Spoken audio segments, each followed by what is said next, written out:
Merci d'accueillir la réalisatrice Désirée Akaman et son actrice principale, Chloé Delphine.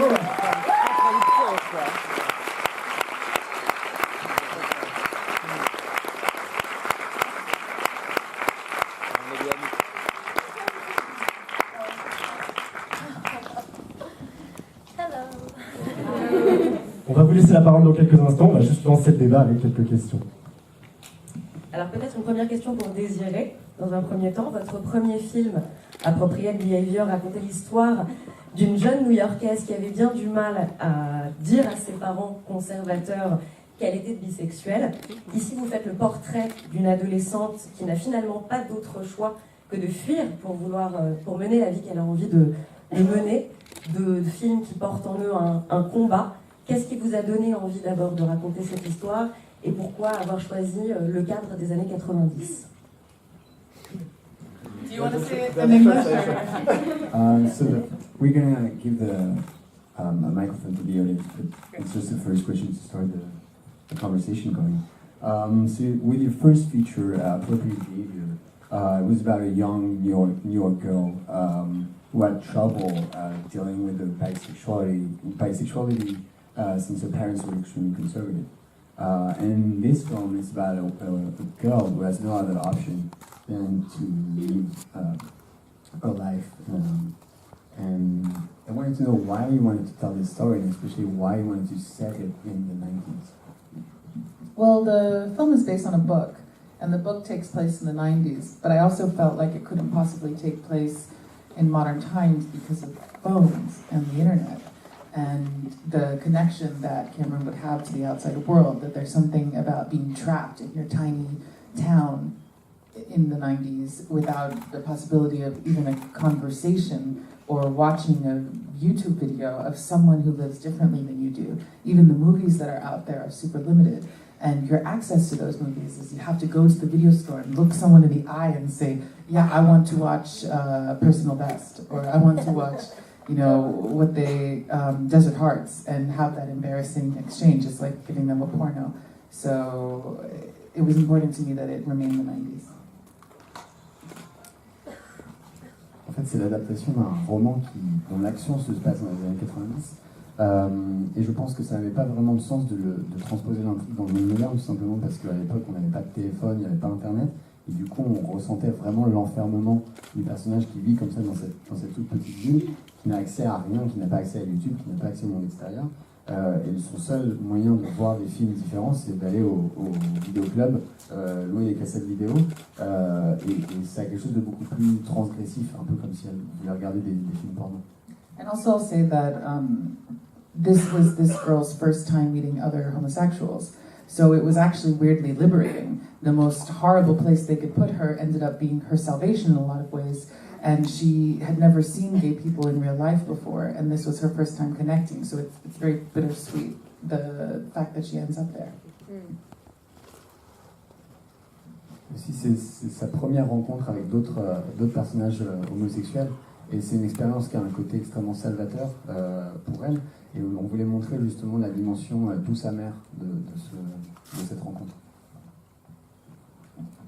Chloé, est-ce qu'accepter de jouer un rôle comme celui de Cameron, c'est d'une certaine manière s'engager? Yes. Do you think that accepting to play this part is in a way a commitment? I've had a lot of questions kind of in that vein, and I think it's very interesting that people say to me in particular that this role is brave. And in a lot of ways I find that shocking to me because it's not brave for me. I'm an actor, and all I'm doing is portraying an idea of a story. But the real bravery is of the survivors that we met and talked to when we were trying to make this movie, when we were starting to make it. The people that we talked to that actually survived conversion therapy, those are the brave survivors. So for us, it was exciting to get a chance to tell a story that hasn't been told before, to tell perspectives that haven't been told before, and to give, hopefully, young gay people something that feels like they can grasp onto and they feel like they're adequately depicted on screen, which I think is rare, especially young lesbians. I think that's something that isn't fairly depicted in a lot of ways. So for us, it was exciting. I mean, it was incredibly exciting. So brave, I would not call it. Commitment, I would not call it. But an incredible challenge that excited me, yes. Alors c'est intéressant parce qu'on m'a posé plusieurs fois cette question sur la notion du courage que ça demandait de jouer un rôle comme ça. Je ne dirais pas que c'est un rôle qui a demandé particulièrement beaucoup de courage, par contre c'est un rôle, parce que je suis une actrice, voilà, n'importe quel rôle demande une part comme ça de courage, mais par contre je pense que les vraies personnes courageuses dans cette histoire, c'est les vrais survivants qu'on a rencontrés et qui sont passés par ces thérapies qu'on voit dans le film. Il y avait quelque chose d'extrêmement stimulant pour nous de raconter cette histoire parce qu'on avait l'impression qu'elle n'avait jamais été vraiment montrée. Et souvent, les jeunes homosexuels sont montrés de manière assez... avec beaucoup de stéréotypes, notamment les jeunes lesbiennes. Et pour nous, c'était vraiment stimulant, c'était vraiment un défi de montrer les personnages de cette manière-là. Désiré, les codes esthétiques et narratifs du film empruntent à des formes comme les séries télé, des formes documentaires, on est dans quelque chose de très réaliste et à la fois très moderne. Est-ce que ce sont un peu vos sources d'inspiration visuelle ou comment avez-vous construit l'aspect visuel et esthétique du film? I just want to, was it just like, what's the visual inspiration for the mise en scène? Can I just keep going? Yeah, okay, great. Visual, I heard many times, great. Okay, I will say... But perhaps for the audience, perhaps. Oh, yeah, for English speakers. Not like me, The film borrows a lot in the aesthetic of TV series and documentary film, and we wanted to know what were your visual inspiration while making this film. So I looked at CEFF by Todd Haynes, and I looked at Morven Collar by Lynn Ramsey. Those were two films that I specifically thought about for Cameron Post. I looked at the photography of Van Golden. We wanted it to feel found. We wanted to have natural light. We wanted it to feel like you were eavesdropping in, and at times in post-production it felt like they were too far away, sometimes at arm's length, that it was too composed, and so we kept making choices to find things that felt a little bit rougher, a little more handheld. And it all is a testament to Ashley Connor, the cinematographer who shot it. She has another film. Yeah, ooh, applause for Ashley Connor. She has another film too that she cinematographed. That's not a word. That she shot. She was the director of Words, I cannot. So she shot a film here called Madeline's Madeline. It is supposed to be very good. I haven't seen it, but I highly recommend watching it. I think she's an artist. I think I wouldn't want to work without her anymore. I think what she brings to the table is a female gaze, and that's what I wanted in the film, and a sensitivity and yeah. I mean, you don't get sex scenes like that shot by men, and you don't get sex scenes like that without trusting your actors, and you don't get sex scenes like that without a cinematographer with sensitivity and empathy, and who's part of it not observing it. And sometimes when I watch, especially lesbian sex, you feel like I'm step away and I'm watching with my binoculars and my video camera. Or it's super grotesque, Yeah. voyeuristic. Yeah, you're a pervert, and instead I wanted you to feel like, no, you're with them, you're in it. You're a kid too, we're all in it. It's an orgy. That's the tagline. That's the tagline. Cameron Post, Figured it what an out. orgy. It's an orgy, you're invited. You want to translate that to Les inspirations visuelles du film, c'était deux films, CEFF de Todd Haynes et Morven Collar de Lynn Ramsey, mais aussi les photos de Nan Goldin. Et ce qui était très important, c'était de travailler la lumière naturelle. Mais parfois, au moment du montage, on trouvait que ce qu'on avait fait était trop travaillé, donc on est allé vers une esthétique plus brute. Et voilà, il faut rendre hommage à la chef opératrice du film qui s'appelle Ashley Connor, qui a un autre film qui était montré au festival qui s'appelle Madeline's Madeline. C'est vraiment une vraie artiste, et surtout elle a apporté au film un regard féminin qui était vraiment essentiel, notamment pour toutes les scènes de sexe, parce que les hommes, les chefs opérateurs masculins tournent très différemment ces scènes-là. Et donc c'était important d'établir cette confiance avec les actrices, parce que souvent quand on regarde des scènes de sexe filmées par des hommes, on a l'impression qu'il y a quelque chose de très de l'ordre du voyeurisme, on a l'impression d'épier un petit peu, comme si je regardais la scène avec des jumelles, Alors que dans mon film, si tout se passe bien, c'est comme si vous étiez dedans, comme si vous preniez part à cette orgie. Et là, on pourrait dire que le slogan du film, c'est voilà, venez avec nous participer à cette orgie. From now on, whenever I speak in a meeting, I'll bring a French translator to say what I say, make it sound like a little sexier and a little like I get too loud, I get too responsive, and it's basically like les hommes voyeuristic. It's like the men have a bad days, women have a good, feminine, good, home bad. Sorry, thank you for your service. Just the mic away from me. C'est très difficile de rester sérieux avec vous. Mais quels ont été pour clôrer cette question, quels ont été les principaux défis pour vous de ce tournage, les scènes les plus sensibles à tourner?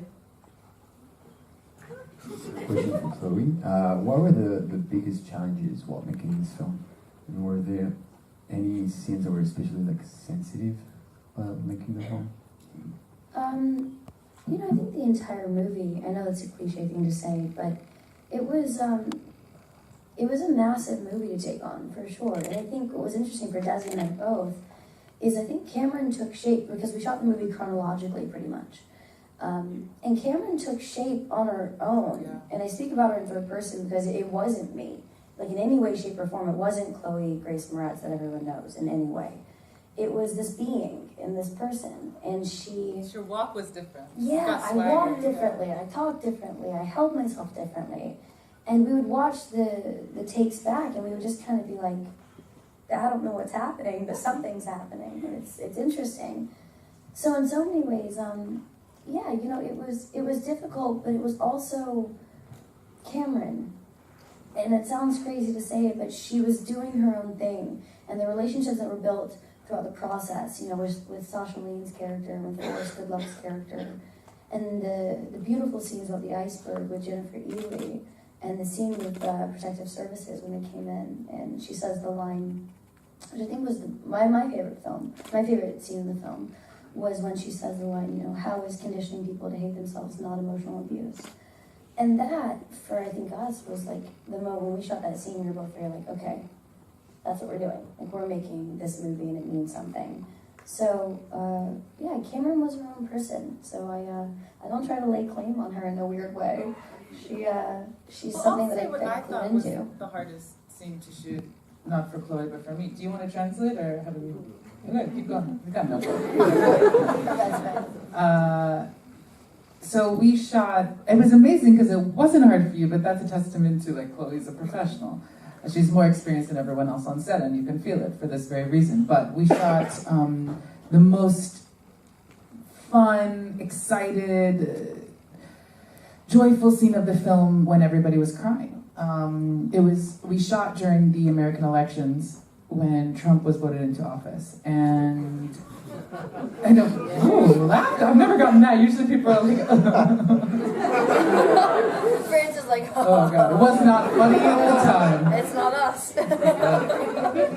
Skeptical French humor I'm getting right now. You're like, at least it wasn't our country. Macron's like, not us. We've got a sexy young guy in office and a hot older lady girl. Yeah, Macron's like, bye.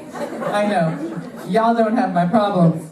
But we were shooting, and everybody was so confident that Clinton would win. And Chloe had worked with Hillary Clinton, and we had a party for the elections. And that morning during breakfast, it was the most depressing party I've ever been to.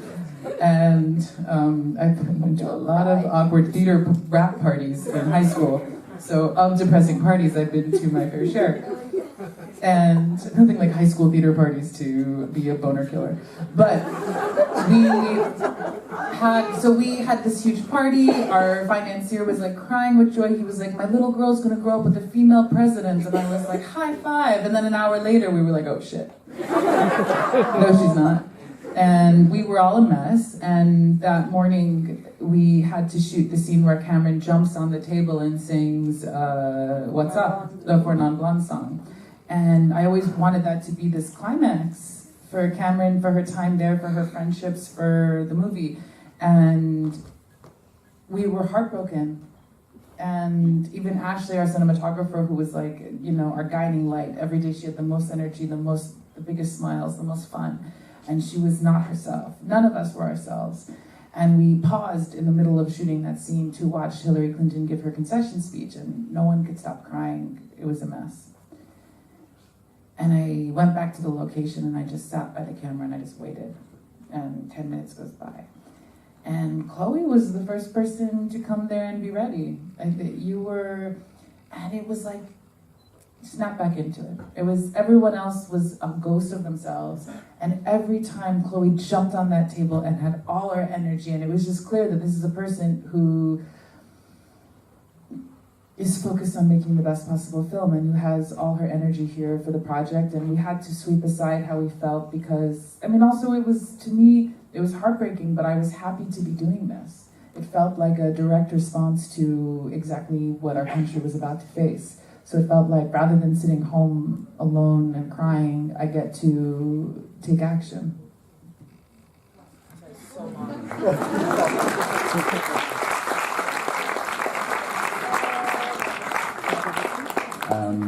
Alors c'est vrai que c'était un personnage qui était incroyablement fort. Il se trouve qu'on a tourné en fait le film dans l'ordre chronologique et le personnage de Cameron Post a pris forme en fait par lui-même, c'est-à-dire que par moments j'avais pas l'impression que c'était moi l'actrice qui était sur le plateau, mais je remarquais que je me tenais différemment, je marchais différemment, il se passait quelque chose et c'était vraiment difficile, mais je voyais que je devenais en fait Cameron. Et donc il y a beaucoup de scènes, notamment la scène avec l'iceberg qui a été une scène vraiment tournant au niveau du tournage, même une scène avec avec le service de protection, et il y a notamment cette réplique qui est dite, où comment est-ce qu'on peut, comment ne pas croire que forcer les gens à aller contre leur propre nature n'est pas une forme d'abus émotionnel. Et ça, j'ai trouvé que cette réplique résonnait vraiment avec le personnage. Ensuite, donc, vous avez dit que Chloé est incroyablement professionnelle. Elle a plus d'expérience que beaucoup de gens qui sont sur le plateau, donc c'était extrêmement stimulant de travailler avec elle. Et il y a une scène qui est dans le film, la scène la plus jubilatoire, la scène avec le morceau des Four Non Blondes où il saute sur la table. Et en fait, cette scène a été tournée le jour de l'élection de Trump. Donc là, vous avez rigolé. Le sens de l'humour français était particulièrement chelou. Vous dites qu'en France, vous avez un jeune mec sexy, vous avez échappé au pire, etc. Un jeune mec sexy à l'Élysée. Et en fait, on avait une fête, on faisait une fête pour les élections, pour regarder les élections. Chloé avait soutenu publiquement Hillary Clinton, on était persuadé qu'elle allait gagner. Et en fait, ça a été méga déprimant. Et je me connais en fait déprimant parce que je suis allé à beaucoup de soirées de théâtre au lycée, qui est vraiment quelque chose de super anti-sexe. Donc, on a commencé la soirée, on était très contents. Au fur et à mesure des résultats, c'est devenu vraiment déprimant. Et même Ashley, la chef opératrice, qui d'habitude avait énormément d'énergie, là, elle n'était pas du tout en forme. Et donc, on s'est tous assises, on a regardé le discours d'Hillary Clinton, et puis après, je suis retourné sur le décor, je me suis assis à côté de la caméra, et j'ai attendu une dizaine de minutes, et là, Chloé est arrivée, elle était prête à tourner. Et elle se sentait pleine d'énergie pour la scène, elle s'était vraiment dévouée pour donner le meilleur d'elle-même sur la scène. On a tourné plusieurs fois, et on était vraiment en fait contents de tourner cette scène, et on pensait que c'était la meilleure réponse artistique possible à la situation qu'on était en train de vivre.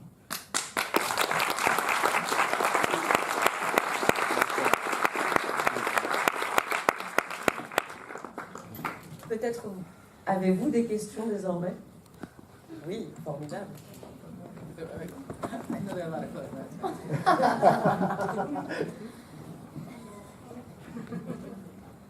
Hi. Hi. First, I just want to say that the movie was incredible, and Chloe was amazing, like always. Thank you. I want to know what was your favorite movie? Sorry. It's okay. What was your favorite moment during the set? For both of you. For during the scenes? Yes, not the set, all the sets. All the scenes. Yeah. I know. I'll start. If you don't know. Okay, no, you go ahead. Oh, Chloe's sex in the car. Chloe's sex in the car. You could share the same favorite moment. But I remember I came outside. We had shot the prom that day. I love watching Chloe fake fuck. Chloe pretend to have an orgasm is like so much fun on set. If she does it like a champ. There we go. I'm like a mother, but like a perverted mother. They all saw They're it. too embarrassing. Well, okay, you're very good at it. And so as a director who loves honest sex scenes, I was very pleased. It's so embarrassing for you. It's okay, I've done it too. So, when we were doing that scene, I came outside of we had shot prom all day, so we're in this high school in like upstate New York, very conservative area, and then we go to the parking lot, and the car is there, and the monitor's there, and the lights are there, and 40 people in the crew are standing around us, and the students, and they were like, great, Desiree, shoot your scene. And I was like, I want everyone to hide. And the first AD was like, are you sure? And I was like, yes, I'm sure. And he's like, I wouldn't do that if I were you. And I was like, good thing you're not me. So we all hid. And I hid too in the school about 300 yards away.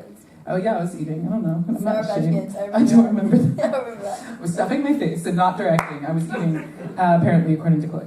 But we hid, and I told Chloe and Quinn, who plays Coley, exactly what I wanted. Ashley knew what I wanted, and I just let the three of them be alone. The focus puller hid underneath the car, and it was only the three of them. And I watched the monitor in the school far away, and I never felt this, it was just magic.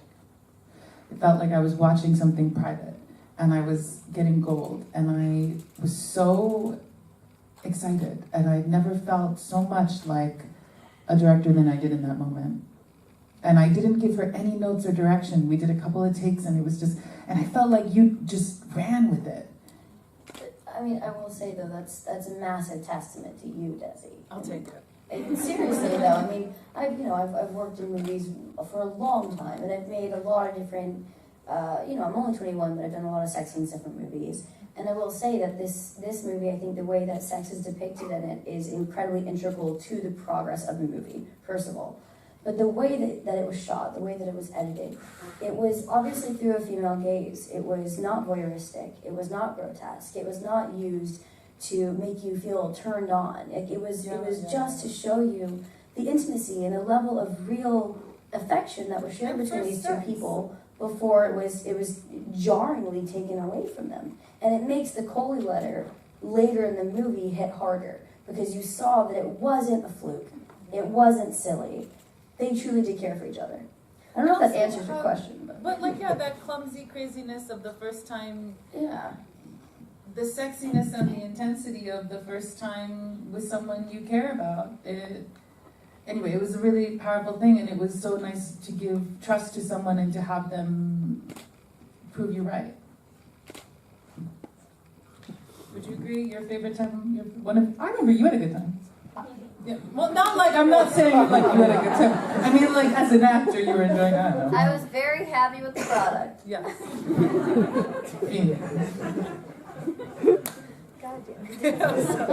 La question à la base pour Chloé était quel était son moment préféré sur le tournage. Et en fait, c'est Désiré qui a répondu, c'était la scène de sexe dans la voiture. Parce qu'elle disait, j'adore la voir feindre des orgasmes. Je suis comme une mère, mais une mère un petit peu perverse.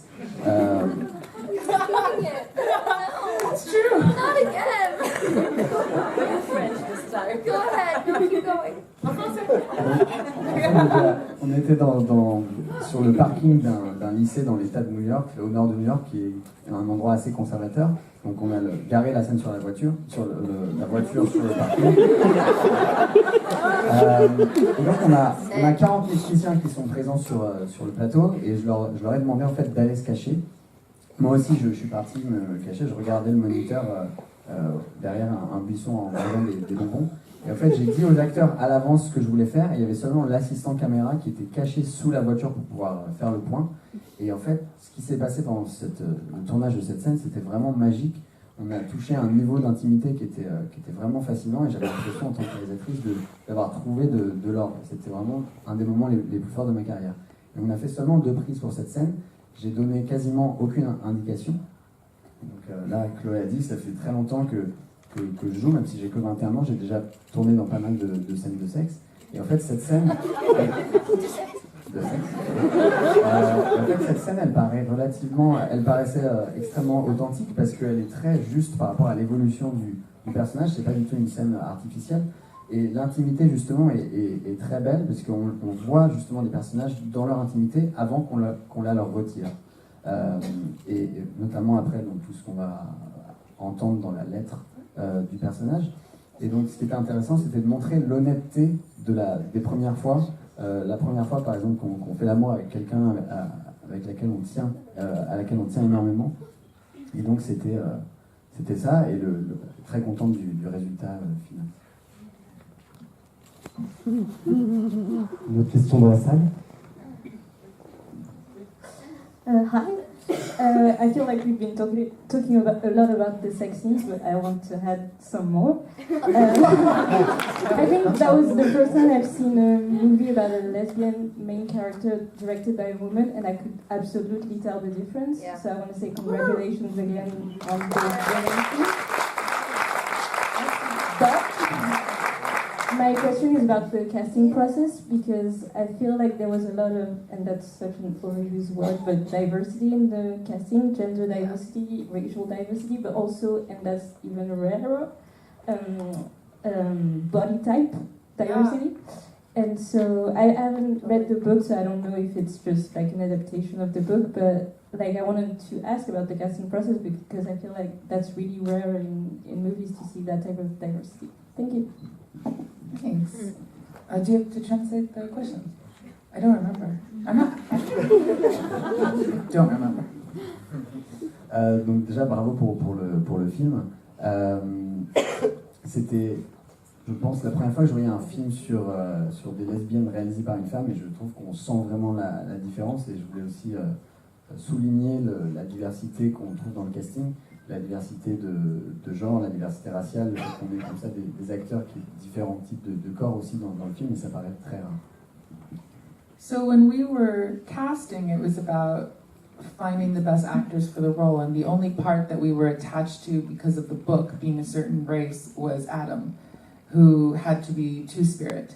And it wasn't, I felt like, oh God, the odds of me finding a teen Native American actor who's been on a set before, who's Two-Spirit, will be impossible. But we were like, okay, Native American. So he's not Lakotan, but Forrest Goodluck, who plays Adam, is Native American. And that was really important to me, that we then met together with Two-Spirits and went to the New York Two-Spirit community and talked to them about their experiences. It was important to me that everyone represented where they were coming from, and it was authentic. You know, you so rarely see Native Americans on screen, let alone Two-Spirit Native Americans. So if you don't remember from the film, Two-Spirit is, well, I mean, what they told me, which ended up being in the film, is, you know, they say Two-Spirit means like the male part of me is being battled by the female part of me. And I guess the most literal translation to the Western world would be, you know, trans. But I think it's genderqueer, I think it's more complicated than that, and it's also native, so it doesn't have its own classification. Yeah. But, and also a lot of the Native American actors that we spoke to weren't comfortable playing homosexual. So there were a lot of layers to that experience. I was very happy finding for us. Then everyone else, it was just who's the most compelling person. And it was really exciting falling in love with each of them, because I always saw it as an ensemble piece. And I never wanted to cast it like, okay, who's the gayest looking kid I can find? It was who embodies that type. And so it was really clear when we were editing, we brought on a second editor to work in conjunction with my first, and he was like, it's clear you guys love Helen, the one who sings karaoke.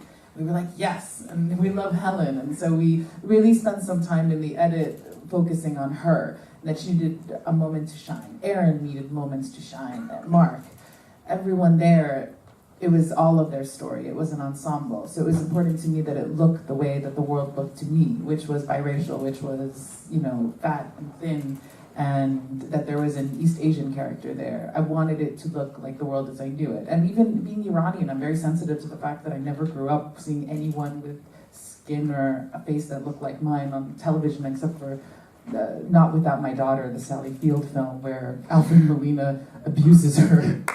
I don't know, it was a very upsetting film that depicted Iran in a bad way. But otherwise, Iran is never on screen. So I always wanted to be like, okay, where are the minorities?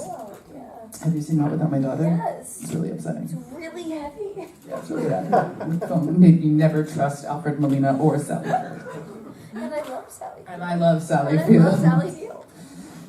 Anyway. Pour Let's le, talk about sex again. Pour le casting, l'idée c'était vraiment de trouver les meilleurs acteurs, sauf pour le rôle de Adam. Là, il y avait une indication particulière, c'est que dans le roman, c'est un personnage qui vient de la communauté des Indiens d'Amérique Two Spirit, donc qui ont deux esprits. Et en fait, Forrest Goodluck, qui joue le rôle d'Adam dans le film, est un Indien d'Amérique, et ça nous paraissait vraiment important pour ce rôle. On s'est vraiment renseigné beaucoup sur cette communauté des Two Spirit. On les a rencontrés à New York, et en fait, on les voit jamais à l'écran, de manière générale. Les Indiens d'Amérique, c'est très rare, et cette communauté-là, encore moins. Alors, pour résumer assez rapidement cette communauté, on pourrait dire qu'en fait, ils ont deux esprits, c'est-à-dire que leur esprit masculin est sans cesse défié par leur esprit féminin. Et dans la société occidentale, on dirait que c'est des personnes transgenres, mais en réalité, je pense que c'est beaucoup plus compliqué que ça. Donc on voulait vraiment essayer de rendre justice à ce personnage. Pour les autres acteurs, on a simplement essayé de caster les acteurs les plus forts qu'on pouvait rencontrer, et au moment du montage, donner à chacun des personnages leur moment. C'est-à-dire que vous avez vu Hélène dans la scène du karaoké, elle a vraiment son petit moment. Même chose pour Marc. Leur histoire à eux est aussi extrêmement importante, et c'était important pour moi de montrer un monde, voilà, qui est multiracial, avec des gens qui ont différents types de corps. Moi-même étant iranienne, j'ai quasiment jamais vu des gens qui me ressemblaient au cinéma, à part dans un film que j'ai trouvé très frustrant de Sally Field, qui s'appelle Not Without My Daughter. Une autre question dans la salle. Good evening. We're living these times at moment in movie industry where we're seeing a lot of movies talking about what gay people have to deal with. But it's one of the first movies that I see that I can see this approach through a girl, which is really nice.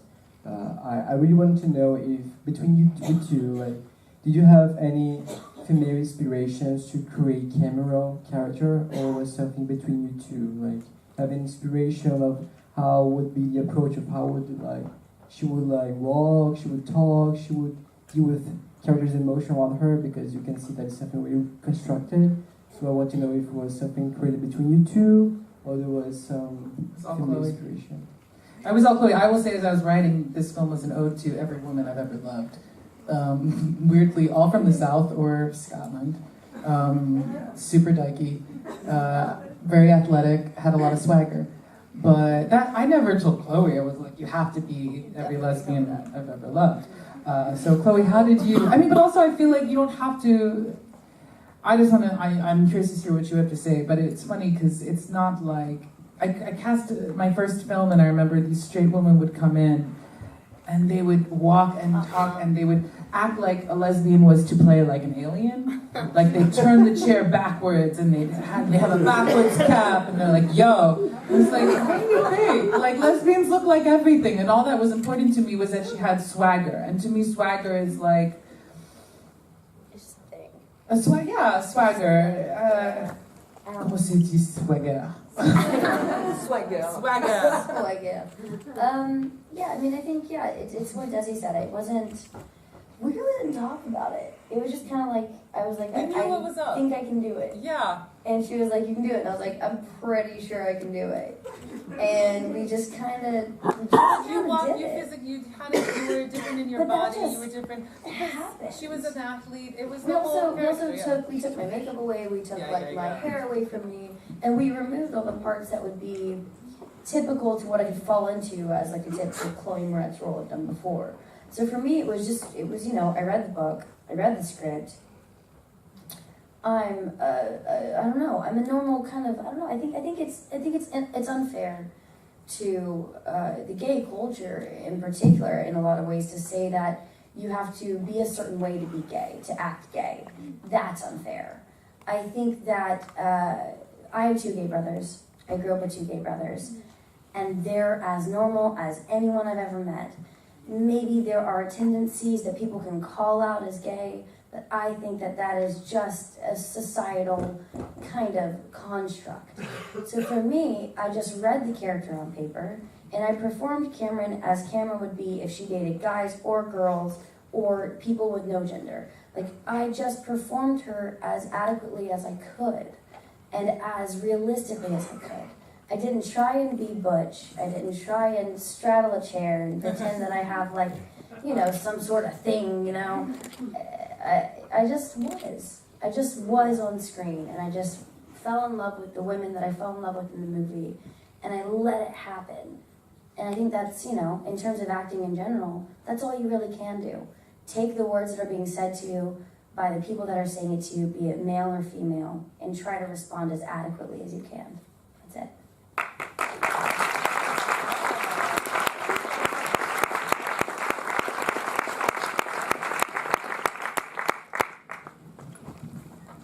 Donc, en fait, le personnage de Cameron ici est une ode à toutes les femmes que j'ai aimées, que ce soit des femmes qui venaient du sud des États-Unis ou des femmes écossaises. Je voulais pas en faire forcément une lesbienne très affirmée. D'ailleurs, j'ai jamais dit à Chloé que ce personnage était une ode à toutes les femmes que j'aimais, sinon ça aurait été une pression très forte. Et en fait, au moment de faire le casting de mon premier film, j'ai vu défiler énormément d'actrices qui étaient hétérosexuelle et qui jouait ce personnage de lesbienne un peu comme si c'était une extraterrestre. Et moi, c'était vraiment pas quelque chose que je cherchais. C'était la même chose dans le film qu'on vient de voir.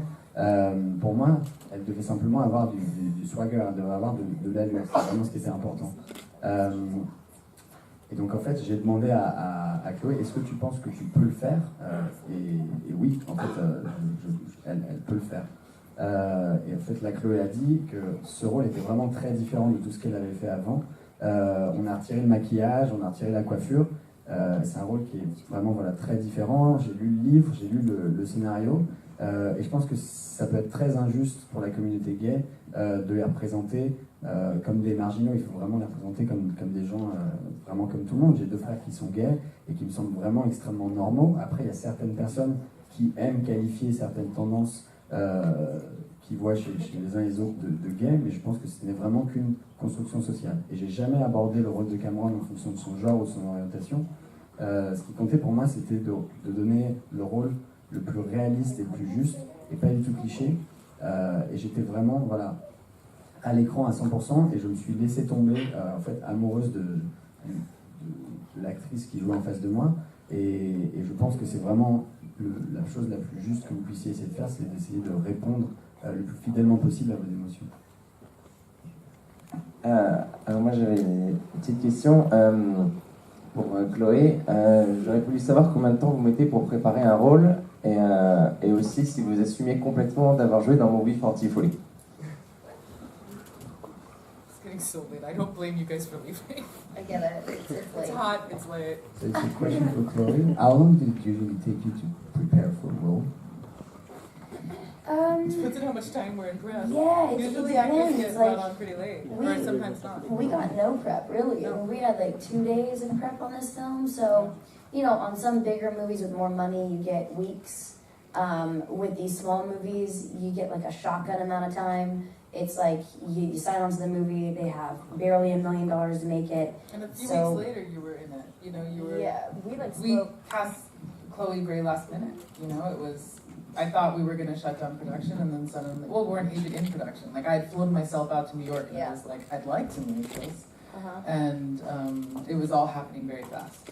Yeah, and then I signed on, and then it just got its funding, and then we just did it. So I met Sasha and Forrest within 48 hours of going out to northern New York and shooting the movie. So, like I said earlier, it was all chronological, so we kind of took it step by step.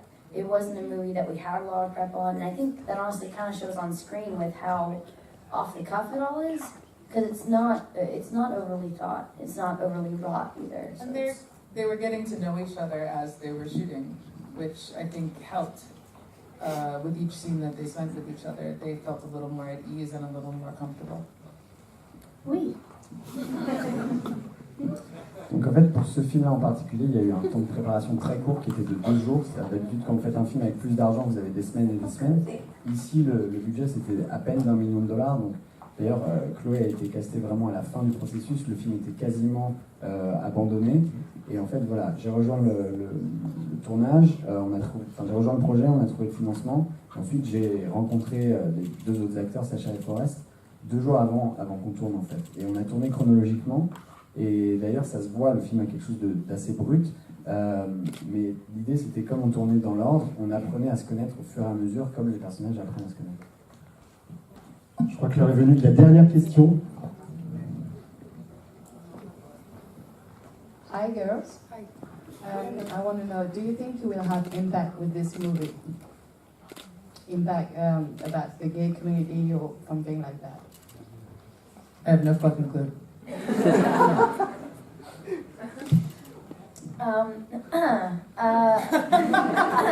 Jeez. I would say, I hope so. I think about the gay community, I think, for the gay community, I think a lot of the time this will kind of be an echo chamber. And for me, I hope this kind of reaches across the aisle. And what I've been saying for a while is I hope that, I hope people from the conservative side, from the far right, parents that might not agree with their kids being gay and coming out as gay, I hope this movie changes their ideals. I hope it might change the construct of their mind. And I think that's a testament to Desi and testament to the movie and the way it came out, that it is comedic, it is likable, it's a movie that isn't like taking your medicine. So I hope it can kind of welcome people in with this like hug and a handshake, and then kind of hit them in the stomach and be like, ha ha, you were so wrong about this, you're crying now, and now you see that you're born with this, it's not a choice. So I hope it's kind of like that, but fingers crossed. I honestly hope people just really enjoy it. Yeah, me too. That's as simple as that. You never know. Yeah. For you. Thank you. Thank you. Donc la question est de savoir, est-ce que vous pensez que le film va avoir un impact sur la communauté gay? Donc Désiré a dit, j'ai aucune putain d'idée. Et ensuite, Chloé a dit, voilà, j'espère vraiment que le film aura un impact, parce que souvent, quand un film, parfois dans la communauté gay, les idées peuvent être un peu étouffées par cet esprit de chambre à écho, et il faudrait vraiment que le film dépasse cette sphère-là, et que ce serait très bien que des gens d'extrême droite, des gens très conservateurs, voient le film et que ça change vraiment leur façon de voir les choses. Le film a quelque chose d'assez plaisant, donc voilà, il a quelque chose de très accueillant, et puis en fait, boum, on leur montre qu'en réalité, l'homosexualité, c'est pas un choix, vous êtes nés comme ça. Mesdames et messieurs,